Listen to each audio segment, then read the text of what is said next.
Deus querido Pai, obrigada, Senhor, por mais esta oportunidade que estamos tendo de aqui nos encontrarmos, de ampliarmos o nosso entendimento sobre as leis de Deus à luz da doutrina espírita. Que essa reunião transcorra em clima de muito aprendizado para todos nós. Obrigada, Senhor. Graças a Deus e que assim seja. E com vocês, Celi Machado. Vamos lá. Eu não achei, não era falta de confiança na equipe espiritual, não. Mas também a gente não pode achar que eles podem resolver todos os nossos problemas, né? Então a gente tem que fazer a nossa parte. Aí eu liguei para Terezinha, falei, Terezinha, fica esperta, porque eu estou quase sem voz. Ontem eu estava quase sem ela. Eu falei, eu já tive outras experiências e deu certo, mas a gente não pode ficar confiando, tem que fazer a parte da gente. Mas como eu hoje amanheci com a voz, falei, acho que vai dar. Então, vamos contar aí, com certeza, se a voz voltou, que era para eu vir mesmo, né? Então, vamos contar com a ajuda de todos, para a nossa tarde de estudos ficar bem agradável, né? Que a voz já não vai ajudar muito. Nós estamos entrando no último capítulo, que é das penas, né? Das recompensas, assim, dos prazeres que a gente pode ter para o futuro e tudo, né? Dentro aí dos ensinamentos dos espíritos. E dentro desse capítulo temos alguns outros, né? Que a gente vai abordando no decorrer aí da nossa conversa. Então, ó, o primeiro é o nada e a vida futura. Tem gente que acha que vai morrer e acaba, que não tem nada. Mas Kardec perguntou aos espíritos: o homem repele instintivamente? Quer dizer, eles já responderam aqui, que ele perguntou, o homem repele o nada por quê? Eles dizem, o homem repele instintivamente o nada, porque o nada não existe. Realmente, aqueles materialistas, os próprios físicos, que começavam a dizer que o universo surgiu do nada, né, da pressão de uma bolinha, e que de energia, e que se expandiu, e por acaso... Não, foi assim, mas não foi por acaso. Então, hoje, todos eles já estão conscientemente, assim, acreditando mesmo que o universo foi planejado, né? Foi idealizado, planejado, foi feito e é mantido, né? E isso por causa dos números matemáticos, por causa dos números de todas as pesquisas que são corretos. E toda a história da física e da química, estudo do planeta, todos os estudos, todos os ensaios científicos, todos eles apontam para uma precisão tão grande que se o Sol se queimasse uma coisa mínima a mais rapidamente, a Terra não haveria condição de ter vida. Então é tudo tão preciso, quer dizer, eles chegaram à conclusão que o nada pode criar. Então não existe o nada. Então não tem a possibilidade, né, da gente não ser nada. Nós temos sim uma vida futura que todas as religiões, todas as filosofias, fora do materialismo, abraçam. A maioria não sabe como ela é. E o Espiritismo vem nos clarear aqui os ensinamentos por conta dos próprios espíritos que vêm contar o que acontece após a morte. Então, nós que estamos aqui nesse mundo, a gente falou sobre suicídio na semana passada, no domingo também, e vimos que a pessoa, né, a alma encarnada, ela não suporta a dor, o sofrimento, não é? Tudo, claro, que é cultural, e a gente parte até do princípio que a gente tem um pouco de culpa disso aí, por conta da isenção que a gente aplica às crianças, né? A gente sempre acha que a criança não tem que participar de nada, nem de dor, nem de sofrimento. Então, elas ficam isentas, quer dizer, vão criar adolescentes e adultos que não sabem lidar com a perda, com a dor, com o sofrimento, com nada. Ficam pessoas muito frágeis, né? E acabam tirando aí a própria vida. Por que tiram? Por que tiram? Porque, na verdade, ninguém quer morrer. Nem eles, os próprios suicidas, não querem morrer. Eles tiram a vida porque eles não estão encontrando um caminho para se livrar do problema que o está atormentando. Mas não é propriamente a morte que eles estão buscando. Sabe por quê? Intuitivamente, eles sabem que eles não vão conseguir morrer. Nós temos a intuição de que a gente não acaba. Há um ponto comum a todos eles, que a gente viu nessa palestra, que é o desapontamento. Mas não é só o desapontamento de se encontrarem vivos, porque isso, intuitivamente, a gente sabe que a gente não morre.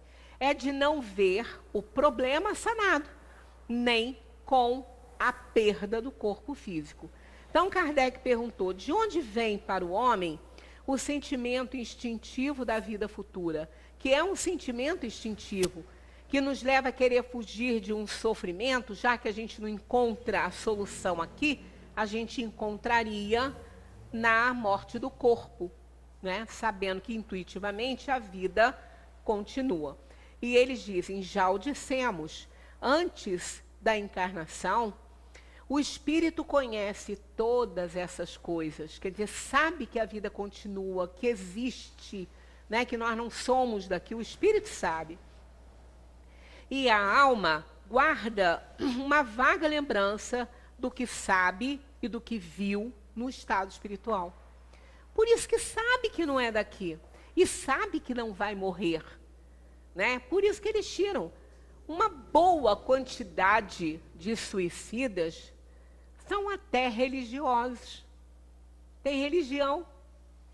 Então eles têm certeza de que, principalmente os suicidas religiosos, que Deus é soberanamente justo e bom, eles sabem disso. Que Deus nos ama, que Deus é Pai amoroso, então não vai nos abandonar. Né? Então eles fazem sabendo que a morte não vai chegar, porque nem é isso que eles querem. Então nós temos a intuição certa de que a vida continua. Por isso que nós temos essa briga, né, interior, de não querer sofrer, de não querer passar por nada, do tipo assim, eu não preciso passar por nada disso, eu não sou daqui. Intuitivamente a gente tem certeza que não é daqui, e realmente não somos, mas precisamos estar aqui para que a gente possa operar a nossa evolução. Kardec comenta sobre essa resposta, né? Em todos os tempos, o homem se preocupou com o futuro de além-túmulo, o que é muito natural. Lógico, né? Claro que é natural a gente se preocupar com o que vai acontecer depois. Lógico, né? Qualquer que seja a importância dada à vida presente, ele não pode deixar de considerar quanto é curta e, sobretudo, precária, pois pode ser interrompida a qualquer instante e jamais ele se acha seguro do dia de amanhã. Importante isso aqui, né? Então, todos nós temos que nos preocupar com isso, né? Com a nossa vida futura. Porque a gente sabe que vai. Que o fim desse ciclo da Terra é uma certeza. A gente costuma dizer que é a única que uma mãe tem sobre o filho quando ele nasce. Né? Quando ela recebe seu bebezinho à vida, quando ela dá à luz aquele bebê, ela sabe que um dia ele sai daqui. Ela não sabe o que ele vai ser, como vai ser, se vai estudar, se não vai, se vai ter problemas de saúde. Ela só tem uma certeza, que esse presente um dia terá que ser devolvido. Né? Isso é porque a vida obedece a um ciclo na Terra. E o mais importante é que a gente não sabe a hora que a gente vai. A gente não tem noção consciente disso. Temos sim, no inconsciente, que é o espírito, que sabe que escolheu. Mas veja bem, não é uma hora marcada assim. Eu sempre gosto de explicar isso direitinho para não haver dúvida. Ué, mas não é quando chega a hora, está lá no livro dos Espíritos assim. Seja qual for o perigo que vos ameace, não morrerás. Mas chegada a sua hora, não podereis furtar-vos dela. Aí pensa assim, então tem uma hora. Tem. Mas essa hora não é como a gente pensa. Nós temos uma encarnação, fazemos uma escolha, escolhemos os pontos principais da vida que a gente precisa ter na Terra para evoluir, escolhemos o gênero de morte por conta das provações e expiações que a gente tem que passar. Gênero de morte não é escolher a morte por assassinato, por acidente, é gênero, tipo morte por doença, morte por fraqueza dos órgãos por conta da velhice, mortes trágicas, isso é gênero de morte. Se escolhemos um gênero de morte trágica, quantos tipos de morte trágica poderão estar circundando a gente quando chegar o período de partir?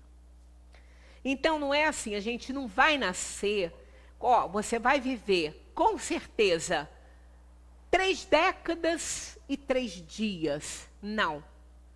Não é isso. Não é aquela hora. A gente não vem com aquele ponto ali marcado, não.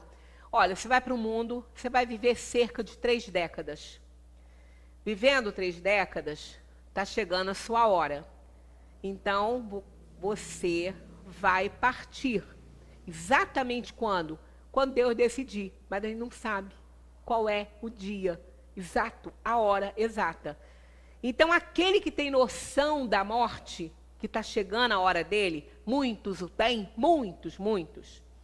Aquele que tem essa noção, ele sabe que a hora está chegando, mas ele não sabe exatamente o momento. Pode ser que seja dado a ele o conhecimento desse momento por uma necessidade de arrumar as coisas. Então, pode ser, olha, né, se for uma pessoa evoluída, o anjo da guarda vai intuí-lo a arrumar as coisas. Há quem brinque, né, dizendo assim, fulano está mudando, está ficando tão diferente, fazendo umas visitas, arrumando as coisas, deve estar próximo de morrer. Nem sempre, mas pode ser, mas não é uma regra, né? Não é uma regra. Então, a gente vem aí, claro que a gente está lá para viver 4 décadas. Então, quando a gente faz 40, ela pode acontecer a qualquer momento. Mas isso não é aleatório, né? Os espíritos vão decidir esse momento exato. Aí, quando chegar esse momento exato, a gente não pode fazer nada, a gente tem que ir. Mas não é aquilo que vem marcado nesse mapa, a hora exata. Mas a hora que for decidido, que é daqui que é a hora de partir, aí não tem jeito, a gente tem que ir mesmo. Então, a hora é assim, é dessa forma. Não é que a gente já vem, você vai viver, você vai viver 4 décadas, aí no dia 3 de outubro, sei lá, às tantas horas você vai morrer. Não, não é assim, né? Não é bem assim. Hein? Não, mas a pessoa também não ia saber, ela não ia lembrar disso. É que há quem diga que isso já vem no mapa kármico, mas a gente não lembra de tudo. Como a gente não lembra, quando está aqui, da profissão que a gente escolheu, a gente fez a escolha. Então, nós vamos ser intuídos, não só pela nossa própria reminiscência do que escolhemos, quanto pelo anjo da guarda, pelos espíritos que se encarregam, né, a fazer que as coisas aconteçam. Muitas vezes, uma pessoa encontra o amor da sua vida completamente fora da sua cidade, às vezes num passeio que não era nem para ele. Ele ganhou, de repente, alguém não foi, o amigo deu, e aí ele foi e encontrou o amor da vida dele. Isso é como? Isso aí já é arranjo do próprio espírito protetor, dos próprios espíritos que nos ajudam para que as nossas escolhas possam ser realizadas na Terra. E nós temos que estar sempre assim, com o coração limpinho, atentos, né, com bons pensamentos, para que essas intuições cheguem claras, né? Então, Kardec fez um comentário àquela questão, né? E mostrou dizendo que, disse, né, mostrando que pode a vida ser interrompida a cada instante. Quer dizer, a cada instante pode. Vamos supor, nós temos aqui, vivemos 4 décadas, tinha que viver. Então, se fosse naquela semana, né, na próxima semana, 40 anos e uma semana, se um desavisado qualquer da vida, que não esteja atento, né, imprudente, negligente, ou um médico, ou um bêbado dentro de um carro, se a pessoa escolheu uma forma de morte trágica, né, então pode ser um erro médico tão grande que chega a ser uma tragédia, um motorista bêbado. Se não tiver essa opção aí, porque Deus não precisa de ninguém errar para que as leis dele se cumpram na terra, então a gente leva um tombo, bate com a cabeça na parede, né? Coisas às vezes simples, né? Simples. Conhecemos uma pessoa que levou um tombo dentro do boxe. Quantas pessoas caem? Tem um programa na Discovery, ou não sei se é no canal Ciência 52, não sei, que tem umas mortes improváveis. As pessoas morrem de coisas que ninguém acredita que aquilo pode matar uma pessoa. Uma morreu porque bebeu muita água. E fizeram um estudo dizendo que foi aquilo que causou a morte da pessoa, né? Então, são coisas improváveis. Mas para nós, né? Não para os espíritos que são usados, quando encarnados, e não são prudentes, de instrumentos para que as leis de Deus e as nossas escolhas se cumpram na Terra. Então, o homem sempre se preocupou com isso. Por quê? Ele tem bens, ele tem um monte de coisa. Aí, de repente, ele fica falando assim, mas olha, eu não sei a hora que eu vou. Como que vai ser quando eu for? Como é que vai ser? Então, ele segura os bens. Por quê? Ele não sabe a hora que ele vai, né? Vai que ele viva 100 anos. Então, ele fica lá segurando, porque ele pode, como ele não sabe a hora que ele vai morrer, bom, e se eu demorar muito a morrer? Eu vou precisar dos meus bens. Então, ele vai, aí se torna um ganancioso, um avarento, que vai responder por isso também. Tem coisas que a gente tem até que rir quando a gente ouve, né, dos espíritos. Em que se tornará depois do instante fatal? Quer dizer, o que a gente vai se tornar depois do instante fatal, né? Isso é uma pergunta que todo mundo faz. Não se trata de alguns anos, mas de eternidade. Então, não é assim, eu não vou ficar alguns anos fora daqui, eu vou para a eternidade. Eu vou sair do plano material e vou para um plano imaterial, onde o tempo não conta. Então, quanto tempo nós vamos ficar na eternidade? Eternamente, né? Porque somos imortais. Então, não tem que se preocupar como que a gente vai ficar, né? A gente se preocupa muito assim, eu vou fazer uma viagem, mas eu quero saber tudo sobre o hotel que eu vou ficar. Poxa, eu vou passar lá uma semana. Vou passar uma semana, já pensou? Se a cama não for confortável, se não tiver uma boa água para tomar banho, eu vou ficar uma semana sofrendo ali. A gente se preocupa muito, né? Aí vê detalhe, vê aqui, vê ali, aí vai. E a gente, às vezes, não se preocupa em como nós vamos ficar quando nós partirmos daqui para a eternidade. Não é uma semaninha, pode até ser, porque aquele que já tem muita evolução espiritual, ele não precisa de muito tempo de erraticidade, que ele já entendeu. E aquele que não tem nenhuma, também não adianta ficar muito tempo lá, porque não entendeu nada. Aí ele vai ficar fazendo o que lá? Ele é logo colocado na matéria. Então, pode acontecer de reencarnar rápido? Pode, mas a gente não sabe. Aquele que deve passar longos anos num país estrangeiro, se preocupa com a situação em que se encontrará no mesmo. Como não nos preocuparmos com a situação que teremos ao deixar este mundo desde que o será para sempre. Como a gente não se preocupa com isso? Tem que se preocupar. Porque a nossa situação na dimensão espiritual, na eternidade, ela vai depender da vida que a gente teve aqui. Ela vai depender disso. Então, a gente tem que se preocupar com a nossa vida aqui. É por isso que a gente fala, preocupação com a morte, não é viver pensando na morte, é viver pensando na vida. Como fazer para dar tudo certo, para que a morte seja também tranquila, né? A ideia do nada tem algo que repugne na razão. Claro, né? Porque a gente fica pensando, não, Deus não é burro, Deus não é ingênuo, Deus é soberanamente justo e bom, é inteligência suprema. Ia nos criar para acabar? Se nem uma folhinha de papel se acaba, ela se transforma? Então, ridículo, né, a gente pensar isso. O homem mais despreocupado nesta vida, chegado o momento supremo, pergunta a si mesmo o que será feito dele. E involuntariamente fica na expectativa de quê? De ter uma vida. Por quê? Porque ele crê em Deus. Crer em Deus, sem admitir a vida futura, seria um contrassenso. Totalmente. Por quê? Porque ele não... O que adianta crer em Deus, crer nesse ser soberanamente justo e bom, se ele não crê que exista uma vida?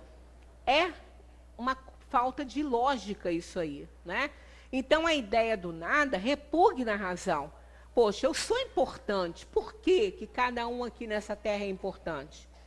Porque nós somos os únicos que somos capazes de fazer consideração a respeito do Criador, mais ninguém. Mais ninguém é pensante assim, né? Tem um raciocínio sem limites, mais ninguém. O sentimento de uma existência melhor está no foro íntimo de todos os homens, e Deus não os pôs ali à toa, né? Por quê? A pessoa tem que acreditar que a vida pode ser muito melhor do que essa aqui. Agora, vai depender daquela chance, daquela oportunidade que nós estamos nos dando para que ela seja melhor, né? A vida futura implica a conservação da nossa individualidade após a morte. Claro, que nos importaria sobreviver ao corpo se a nossa essência moral tivesse de perder-se no oceano do infinito? As consequências disso, para nós, seriam as mesmas do nada. Isso eu não posso explicar, mas alguma coisa que eu já ouvi, já li, é o que não nos faz aceitar plenamente a física quântica. Não a existência dela, mas para explicar a vida futura. Porque ela explica perfeitamente a conexão entre os espíritos, né? Está totalmente explicado pela física quântica como que nós nos comunicamos, né? O campo, que é Deus, mas parece, eu não tenho certeza, que eu tenho até que me informar melhor sobre isso, que pela física quântica, todos nós nos incorporaríamos ao campo. E se a gente se incorporar ao campo, a gente perde essa individualidade. Então não pode ser dessa maneira. É o único senão, é esse desfecho, porque o resto a física quântica explica perfeitamente, né? Todas as conexões, as relações, tudo entre os espíritos, tanto encarnados quanto desencarnados, né? Mais aos desencarnados. Então, nesse caso, nós nunca vamos perder a nossa individualidade, nunca. E o Stephen Hawking, quando morreu, ele provou que nada escapa, que ele já havia provado antes, ao buraco negro, né? Que todos são atraídos, tudo que cai ali não tem como escapar. Mas esse próprio buraco negro, ele devolve para o universo toda a matéria caída ali, e não, ela apenas está modificada, mas guardando a sua identidade.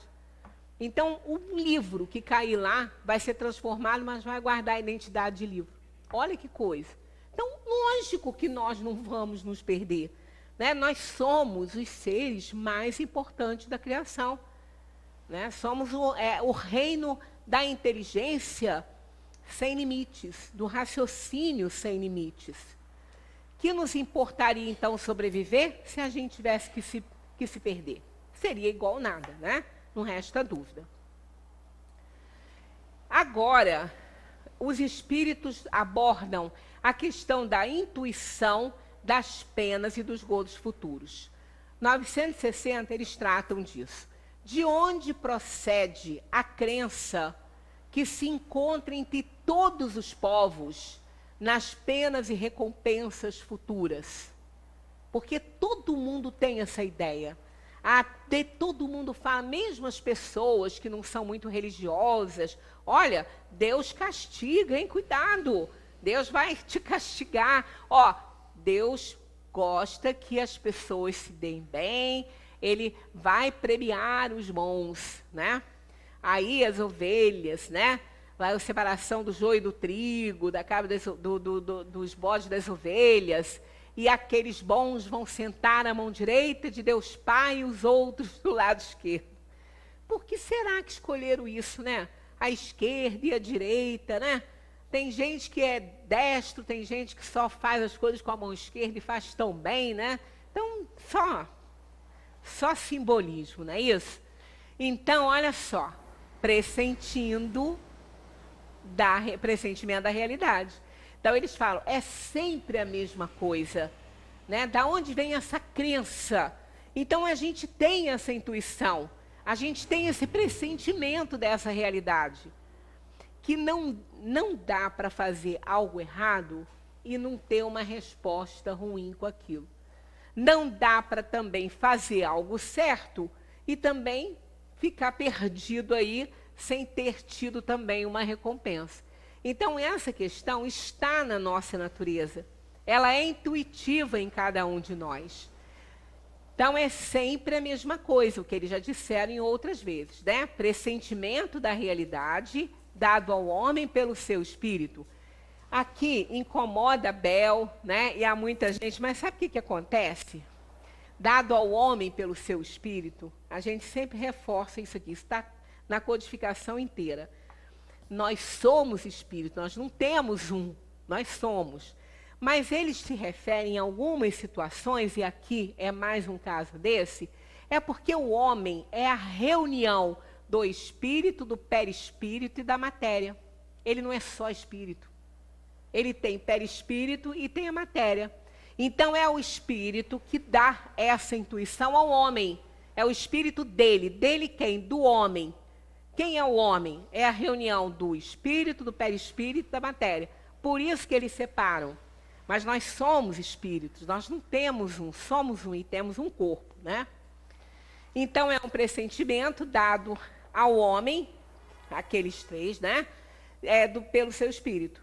Não é à toa que uma voz interior vos fala, e vosso mal é não escutá-la sempre. Essa voz interior são as reminiscências de outras vidas, são as lembranças da dimensão espiritual, é a voz do espírito protetor nos mostrando as coisas certas, né? Se pensasseis bem nisso, com a devida frequência, vos tornaríeis melhores. Mas a gente não liga. A gente só escuta o que nos convém, né? A gente não esquenta muito quando a coisa que está sendo dita para a gente não nos interessa muito. A gente nem ouve. Na 961, eles perguntam, no momento da morte, qual o sentimento que domina a maioria dos homens? A dúvida, o medo ou a esperança? Né? Isso é uma dúvida que muita gente tem. O que vai acontecer comigo? Eu vou ter medo? Eu vou duvidar ou eu vou ter esperança? Olha o que eles dizem. Eu adoro a simplicidade das respostas, né? A dúvida para os céticos endurecidos. O medo para os culpados. E a esperança para os homens de bem. Simples e perfeito, né? Por que a gente tem medo da morte? Aqui. Porque a gente ainda tem culpas. Nós somos culpados de tantas coisas. Se não somos culpados com relação às outras pessoas, porque eu já também falei sobre essa relação de culpa com outras pessoas, eu uma vez dei esse nome, recebi de um professor que frequentava aqui uma explicação muito boa e incorporei achando que realmente não é culpa, é responsabilidade dividida. Porque eu não posso ter culpa de nada que aconteça com alguém. Como o suicídio, por exemplo. Uma das principais coisas que fazem sofrer muito as famílias é o sentimento de culpa. Fica assim, o que eu fiz que não devia ter feito? O que eu não fiz que era para ter sido feito? O que eu não observei? O que eu não olhei? Se sentindo culpada, mas não é. Não existe essa culpa. Ainda que alguma atitude de alguém, de algum familiar, possa ter levado a pessoa àquilo, ele não é culpado, ele vai ter uma parcela de responsabilidade, porque não foi ele que foi lá e matou. A pessoa que fez. E todas as pessoas são livres para fazer ou deixar de fazer qualquer coisa. Né? Logicamente que a gente viu que são aquelas atenuantes, que as depressões, as doenças, os problemas mentais, isso é outra história. Mas quando não existem essas coisas, que está dentro daqueles 10% que não podem ser evitados, é ali. É ali que se encontra isso. Então, os próprios desencarnados, os obsessores, eles podem levar a gente à beira do desespero, né? Ou ao desespero, mas não nos empurram no abismo, largam a gente lá para a gente cair sozinho, porque não querem ser culpados. Então, não é culpa, é parcela de responsabilidade. Porque, como está no Livro dos Espíritos, a gente já passou por isso, os arrastamentos existem, mas eles não são irresistíveis. Então, ninguém tem culpa de nada com relação ao outro, você tem culpa com relação a você. Aí é diferente. Então, eu tenho culpa com relação a mim. Então, eu não estou pensando no que eu possa ter feito para fulano, Beltrano, não. O que eu não fiz que eu deveria ter feito para mim? Eu tenho medo. Por quê? Tive tantas oportunidades, né? A gente fala assim, eu tive tanta oportunidade, fiz tanta bobagem, fui tão avisado, fiz tanta besteira. Então é aí, ó, é o medo. É o medo por causa da culpa. Mas não é com relação aos outros. É principalmente com relação a nós mesmos, né? E a esperança para os homens de bem, os justos, que vão ser recebidos, né, com festa, quando chegarem à dimensão espiritual. Na 962 está lá. Por que ascéticos, desde que a alma traz para o homem o sentimento das coisas espirituais? Porque se é inato, se é intuitivo, se a gente já viveu, todos também viveram. Os céticos também viveram, todos eles. Né? Todos eles, os céticos, os materialistas mesmo, todos eles sabem que nada acaba. Mas, no entanto, por quê que eles são assim? Né? Há uma série de necessidades aí, né, impostas ao mundo, né, não à própria pessoa, para que ele se decida assim. Então, os espíritos dizem, são em menor número do que supondes, muitos se fazem de espírito forte durante esta vida, por orgulho, mas no momento da morte não se conservam tão fanfarrões. Fanfarrões para os espíritos não tem essa conotação ruim que a gente dá, não, tá? É assim, né? Brincalhões com o nome de Deus, essas coisinhas assim. Não tem a maldade, né? Que hoje tem essa palavra, essa conotação, não. Um grande exemplo, Stephen Hawking, materialista a vida toda. Ele era ateu, ele não acreditava em Deus em momento nenhum. Essa era uma bronca da própria mulher dele, que falava com ele, Stephen, você não pode, você estuda o universo. Ele falou, eu estudo o universo material, é na matéria que eu vou encontrar todas as respostas. Mas ela já nem estava mais casada com ele, né? No finzinho da vida dele, aquela outra que estava com ele, ela ouve a palavra Deus dele, ela fala, mas como assim? Aí ele sorri e fala, estou admitindo a possibilidade. né? Então, olha só, todos eles, não no Deus das religiões, mas no Deus que criou aquele universo que tanto ele estudou e conhecia, né?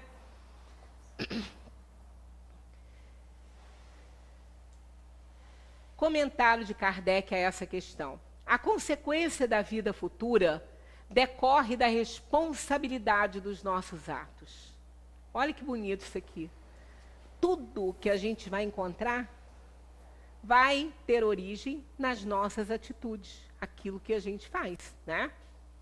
A razão e a justiça nos dizem que, na distribuição da felicidade a que todos os homens aspiram, os bons e os maus não poderiam ser confundidos. Está lá, então, a metáfora do joio e do trigo, e do bode e das ovelhas. É uma metáfora, né? Deus não pode querer que uns gozem dos bens sem trabalho e outros só o alcancem com esforço e perseverança.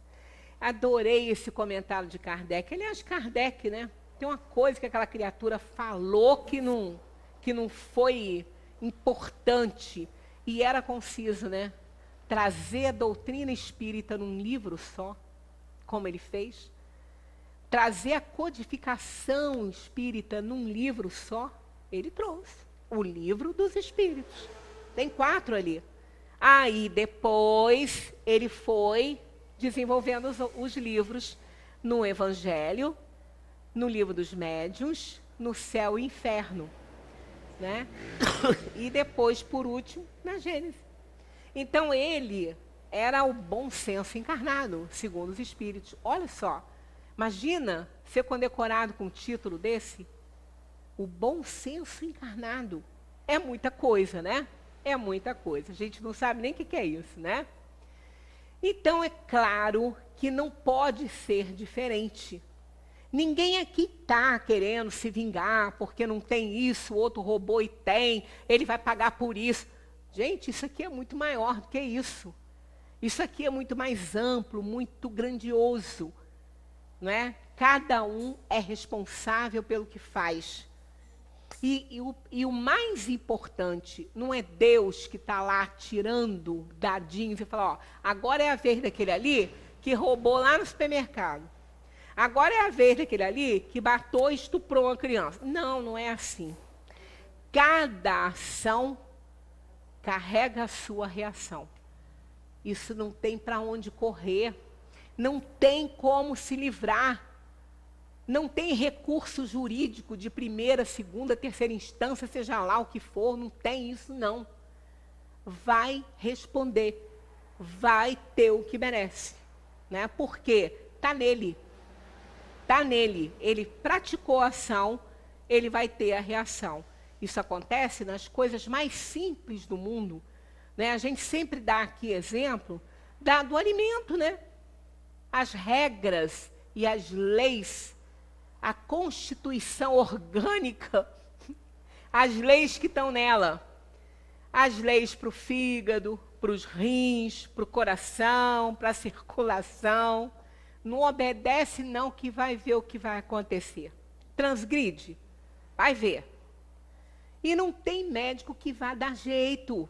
Depois não tem, no início ainda tem, né? Mas depois ele fala, amigo, você já viu o seu pulmão? Vamos fazer um examezinho para você ver como é que está seu pulmão. Isso não tem recurso mais não, amigo. Não tem jeito mais não, está preto. Né? Ele está comido pelo cigarro. Então não tem jeito. Quer dizer, não podemos nos esquivar das consequências das nossas atitudes, sejam elas quais forem. E na organização física, a gente tem isso todos os dias. Não é? Todos os dias. Aquela pessoa que pega um remedinho, bota na bolsa, fala assim, eu vou botar esse remedinho aqui, porque eu vou almoçar hoje uma coisa que me faz um mal horroroso. Mas eu depois tomo um remedinho. Quer dizer, ela já sabe que vai sair de lá passando mal. Ela já sabe.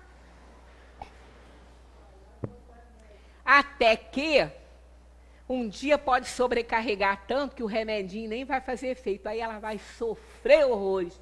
Aí vai falar assim, meu Deus, nunca mais eu como isso. Até esquecer, né? E depois come de novo. Então é assim que a gente faz.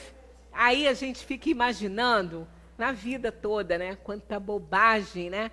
Quanta besteira que a gente faz. Mas aí há aquele que diz assim, eu prefiro morrer mais rápido, ter minha vida abreviada e aproveitar a vida do jeito que eu gosto, do que viver igual um monge do Himalaia, 100 e tantos anos, na meditação. Que graça tem aquela vida? As pessoas, tem gente que fala isso. Tem muita graça, porque cada um vai fazer a opção que deseja para a sua vida. Cada um vai estabelecer os seus propósitos. Qual é o seu propósito?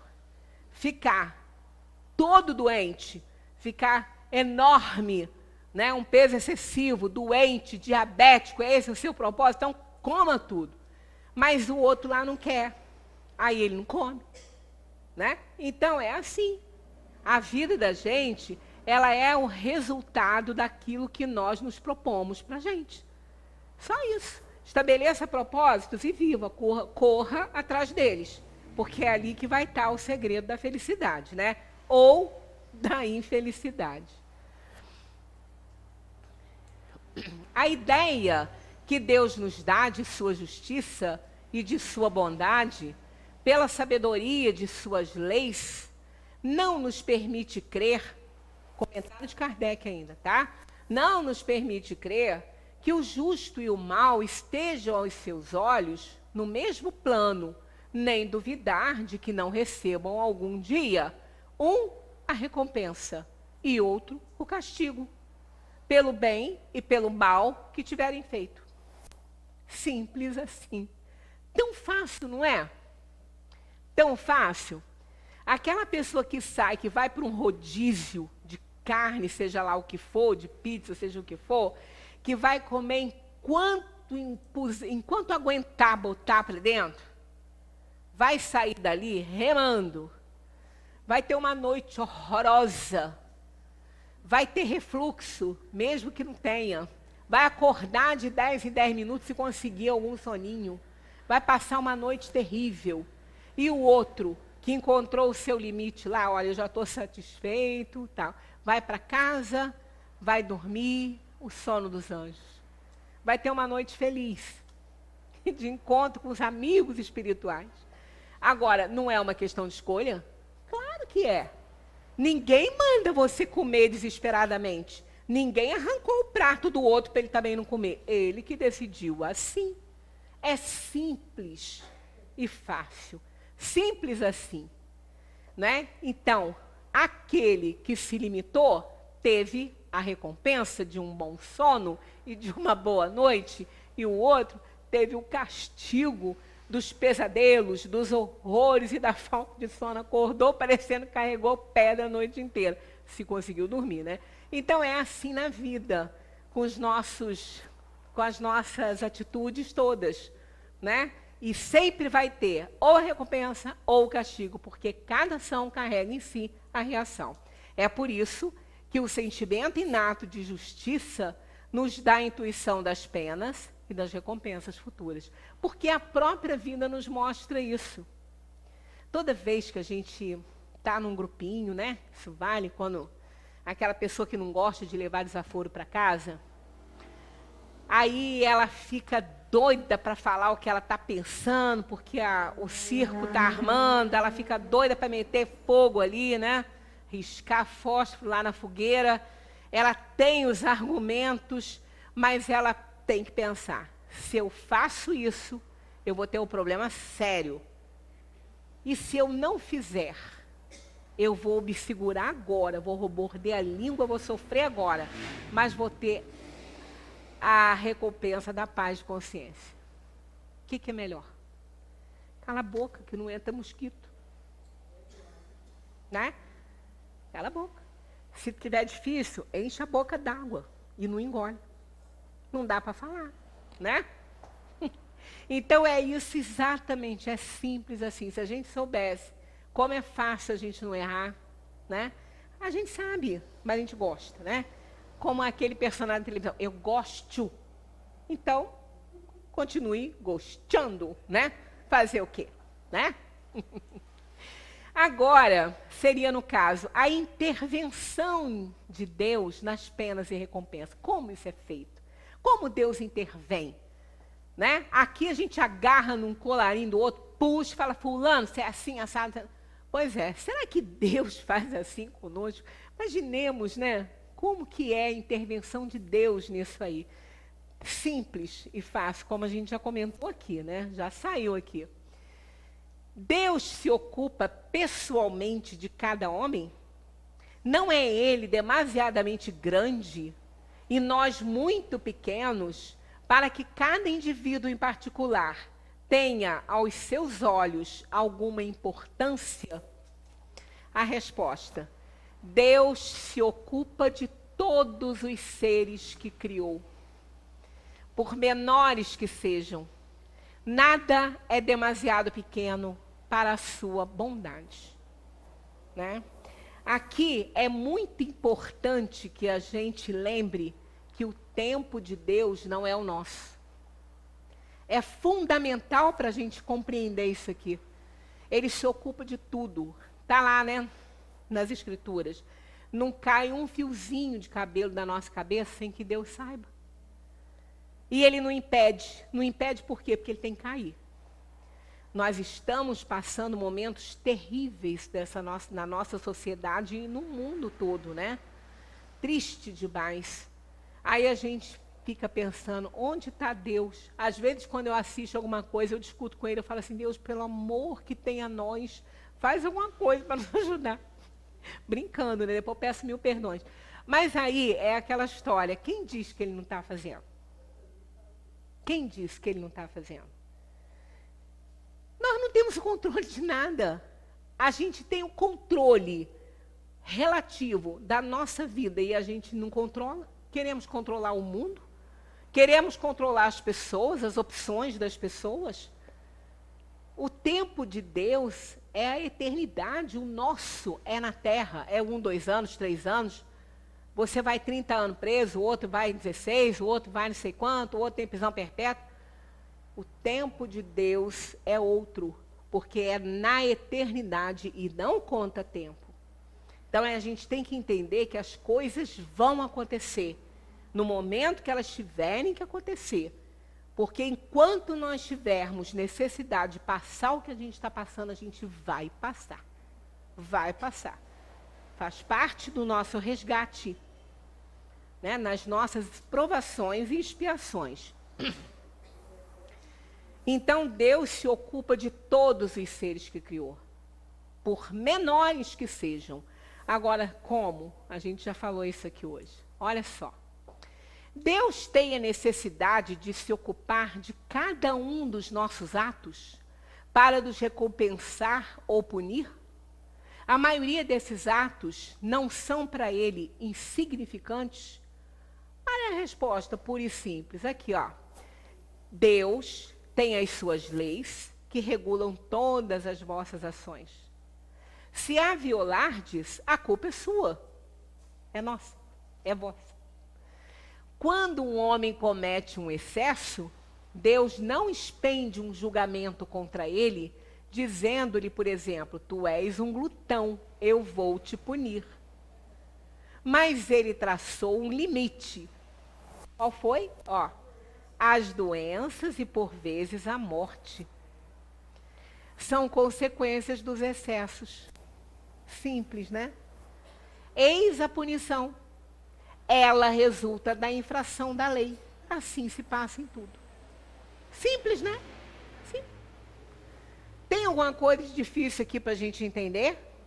Precisa estudar em Harvard para saber isso aqui?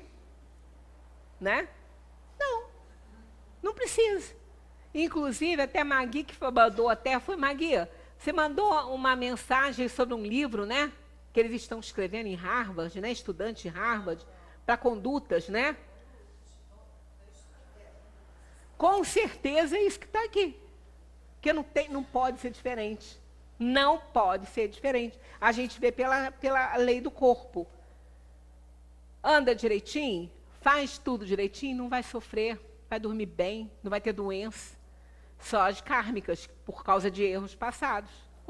Então é tão simples isso aqui.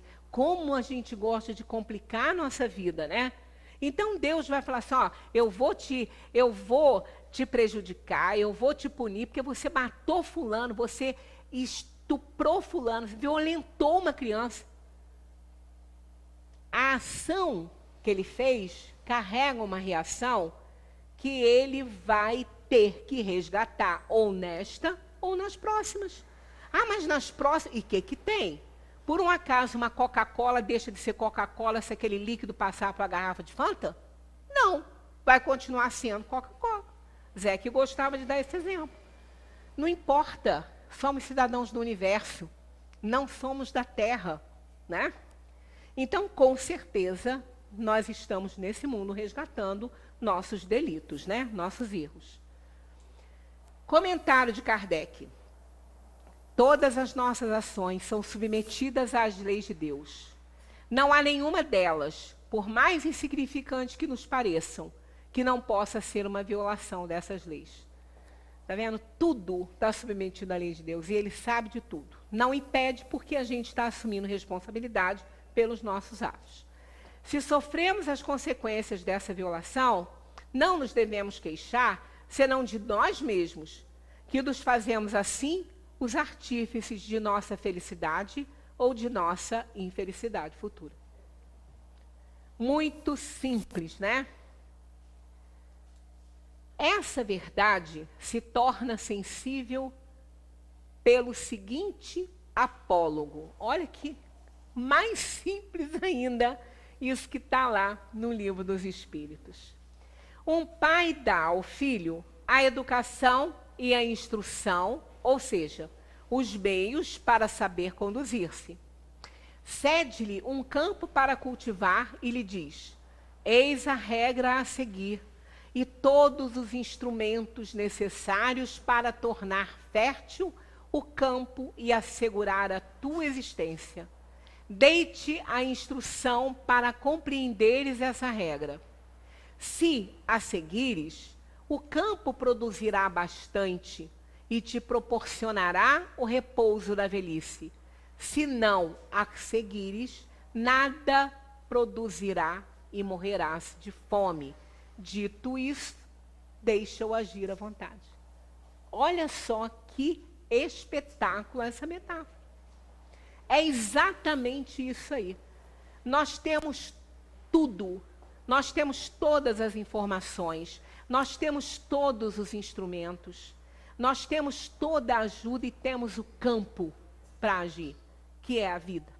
Onde nós estamos, metaforicamente falando, plantados nesse jardim.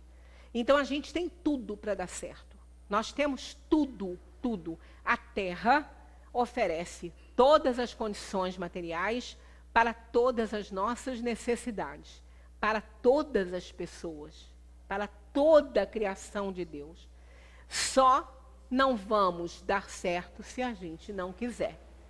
Então, isso é o mais certo de tudo, né? Não é verdade que o campo produzirá, na razão dos cuidados que se dispensar à cultura e que toda negligência redundará em prejuízo da colheita? Não é certo isso? Alguma criança não entenderia isso aqui se a gente usar a metáfora dos brinquedos dela? Claro que vai entender. Vai entender melhor do que muitas vezes o adulto. O filho será, portanto, na velhice, feliz ou infeliz, segundo tenha seguido ou negligenciado a regra traçada pelo pai. Deus é ainda mais previdente, porque nos adverte a cada instante se fazemos o bem ou o mal. Por quê? Por causa da consequência nefasta. Por isso que a gente sabe que erra. Porque a consciência que a gente tem do erro, ainda que a gente não esteja lendo, vai aparecer na dor, vai aparecer no sofrimento, vai aparecer em todos os pontos da nossa vida. Então a gente sabe que fez errado. A gente sabe que falou o que não devia. A gente sabe que tomou uma decisão que não devia ter tomado. A gente sabe pelas consequências, porque a ação carrega a reação, então a gente sabe que errou. Então não tem jeito. Não adianta falar, eu não sabia, sabia sim. Se não quis ver, foi porque não interessou. Mas sabia. Se quisesse saber, saberia. Né? Então, com certeza, não lemos todas as regras. Se aquele lá do campo não leu também todas as regras, ia sofrer na velhice. Mas o Pai é soberanamente justo e bom. Envia-nos espíritos que nos inspiram, mas não os escutamos. Há ainda outra diferença, é que Deus dá ao homem um recurso por meio das novas existências, para reparar os seus erros do passado, ao passo que o filho de que falamos não o terá, se empregar mal o seu tempo. Está vendo? Então, a gente não tem que reclamar. Não temos que reclamar que a gente está passando isso, que a gente está passando aquilo. Não tem inocente sofrendo nesse mundo. Aos olhos do mundo ele pode ser, mas é o inocente de hoje o culpado de ontem. Ele tem que pagar pelo que fez. Não tem jeito. Mas como Deus é soberanamente justo e bom, vai nos dando as oportunidades. Ele não deixa de nos amar porque somos maus, reprovados. Deus é Pai do espírito mais perfeito que tiver aí nesse universo, como do mais imperfeito e inferior que também resida no universo, que é a criação dele. E ele não vai deixar de amar nenhum dos seus filhos porque um é corrupto, porque um é ladrão, porque ele é um traficante, porque ele é um estuprador, um violentador. Ele não vai deixar de amar esse filho. E a prova maior que ele não deixa de amar nenhum dos seus filhos são essas oportunidades que ele vai dando às almas de reencarnarem e, sem uma contagem de tempo, porque somos imortais, vão reencarnar até aprender para poder resgatar os seus erros e se tornar um espírito feliz e justo. Mais justiça do que isso não dá para querer, né? Não dá nem para cogitar. Que a gente analise cada ação, cada coisa que faz e veja se aquilo que a gente está reclamando não é uma consequência de uma atitude ruim que a gente tomou. Claro que é. E se não for, é um resgate de dívida passada. É um resgate. É um conserto que a gente está fazendo agora. Por quê? Aquele ditado é certo. Aqui se faz, aqui se paga. Lá a gente reconhece o erro, vem para cá e resgata. Muita paz para todos. Continuemos estudando a doutrina espírita.